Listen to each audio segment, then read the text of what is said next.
चलिए हम बात करते हैं वैद्युत द्विध्रुव के कारण अच्छी स्थिति पर वैद्युत क्षेत्र की तीव्रता क्या मिलेगी। फार्मूला होता है E = 1/4πε0 2p/r²। ये फार्मूला हमें डिफाइन करना है। हम मानते हैं कि एक वैद्युत द्विध्रुव जो -q तथा +q आवेशों से मिलके बना है, जिसके मध्य बिंदु को हमने माना O। चूँकि हमें ज्ञात करनी है अच्छी स्थिति पर वैद्युत क्षेत्र की तीव्रता क्या होगी, तो अच्छी स्थिति पर द्विध्रुव के मध्य बिंदु से मानते हैं कि r दूरी पर एक बिंदु P रखा गया है, जिस पर हमें वैद्युत क्षेत्र की तीव्रता ज्ञात करनी है। चूँकि वैद्युत द्विध्रुवों के बीच की दूरी आप जानते हैं कितना होता है 2l। मध्य बिंदु से दूरी को माने तो l। अब यहाँ हम देखें कि +q आवेश तथा -q आवेश दोनों मिलकर बिंदु P पर वैद्युत क्षेत्र की तीव्रता अपनी डिफाइन करेंगे। तो हम बात करेंगे कि प्लस की मान लेते हैं कि +q आवेश के कारण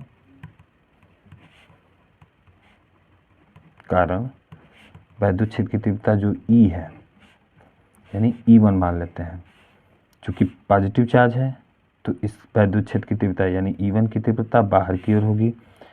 फिर -q आवेश के कारण की वैद्युत क्षेत्र की तीव्रता को हम मानते हैं E2।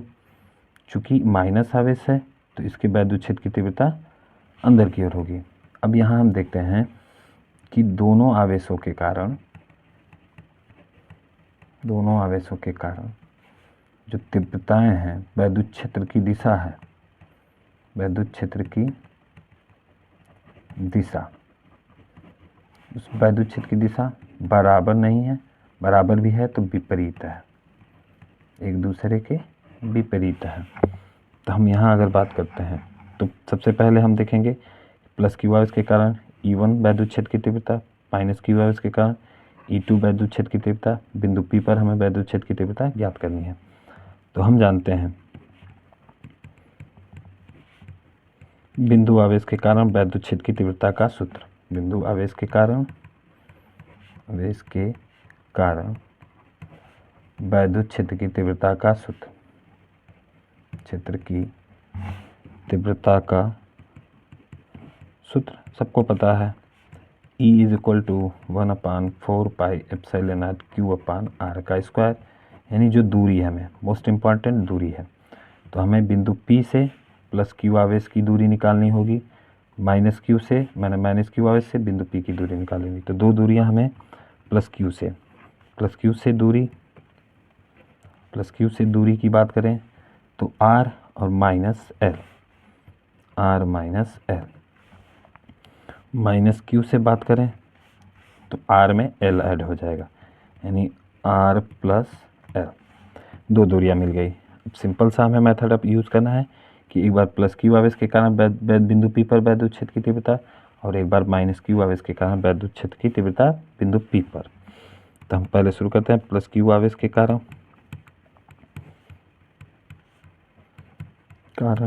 वैद्युत क्षेत्र की तीव्रता E1 माना है हमने, तो E1 = 1/4πε0 q आवेश है ही, दूरी +q आवेश से दूरी r - l का होल स्क्वायर। मान लेते हैं इक्वेशन नंबर फर्स्ट। सेम इसी प्रकार -q आवेश के कारण वैद्युत क्षेत्र की तीव्रता E2 = 1/4πε0 q/r - l का होल स्क्वायर। यहाँ ध्यान देने वाली बात ये है कि +q और -q दो आवेश बिंदु P से एक निश्चित दूरी पे हैं, यानी इसकी दूरी अगर माने तो r - l है, इसकी दूरी माने तो r + l है। चूँकि वैद्युत क्षेत्र की तीव्रता E दूरी के व्युत्क्रमानुपाती होती है, तो जो पहले यानी जो पास में होगा उसकी वैद्युत क्षेत्र की तीव्रता ज़्यादा होगी। चूँकि +q आवेश कारण बिंदु P से ज़्यादा समीप है, तो इसलिए हम कह सकते हैं कि जो E1 है ये बड़ा है E2 से, E1 बड़ा E2 से। यानी अगर हमें परिणामी तीव्रता ज्ञात करनी हो तो हम कह सकते हैं कि परिणामी तीव्रता total E is equal to E1 minus E2। चूँकि हम दोनों वैल्यू निकाल चुके हैं E1 की, तो वैल्यू पुट करते हैं।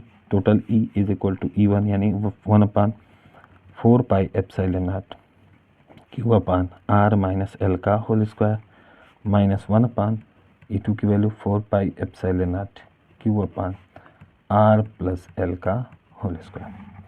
टोटल E कॉमन ले सकते हैं, Q upon 4 pi epsilon naught R minus L का whole square minus 1/R plus L का होल स्क्वायर। चलिए दोनों का एलसीएम लेते हैं, तो total E Q upon 4 pi epsilon not, LCM लेंगे तो होगा R square minus L square का होल स्क्वायर। यहाँ से आपको मिलेगा R प्लस L का होल स्क्वायर माइनस, इससे ये कट गया तो R माइनस L का होल स्क्वायर। ए प्लस बी ए माइनस बी के टर्म्स पे तोड़ लेते हैं, तो Q upon 4 pi epsilon naught R square plus L square plus 2RL minus, चूँकि माइनस है तो सबको माइनस करेगा, यानी R square minus L square plus 2RL whole upon R square minus L का स्क्वायर का whole square is equal to Q upon 4 pi epsilon naught R square cancel out, L square 2RL मिलके 4RL upon R square minus L square का whole square. चूँकि यहाँ आपको terms मिला है 4RL, इसको हम कन्वर्ट कर सकते हैं 2 इंटू 2RL, यानी E इज इक्वल टू, अगर हम Q को भी लाएं तो 2 इंटू यानी 1/4 पाई एप्सिलॉन नॉट लिख सकते हैं पहले, इंटू 2 QL इंटू R अपान R स्क्वायर माइनस L का स्क्वायर का होल स्क्वायर। चूँकि हम जानते हैं 2QL इज इक्वल टू होता है P, वैद्युत द्विध्रुव आघूर्ण, is equal to 1/4 pi epsilon naught 1/4 pi epsilon naught into 2PR upon R square minus L square का होल स्क्वायर। चूँकि यहाँ हम देख रहे हैं वैद्युत द्विध्रुव की कंडीशन को अगर ज्ञात करें तो जो L है दूरी R से बहुत छोटा है, तो हम यहाँ मान सकते हैं कि R is much greater than L, यानी R बहुत बड़ा है L से, बहुत बड़ा होने के कारण L की वैल्यू को हम लगभग 0 के मान सकते हैं। उस समय आपको E इज इक्वल टू मिलेगा 1/4 pi epsilon naught into 2PR upon R square का होल स्क्वायर, यानी टोटल वैल्यू आपको मिल जाएगी E is equal to 1/4 pi epsilon naught 2PR R के पावर 4, एक घात से एक घात खत्म, तो E is equal to 1/4 pi epsilon naught 2P upon RQ। ये वैल्यू होती है वैद्युत द्विध्रुव के कारण अच्छी स्थिति पर वैद्युत क्षेत्र की तीव्रता।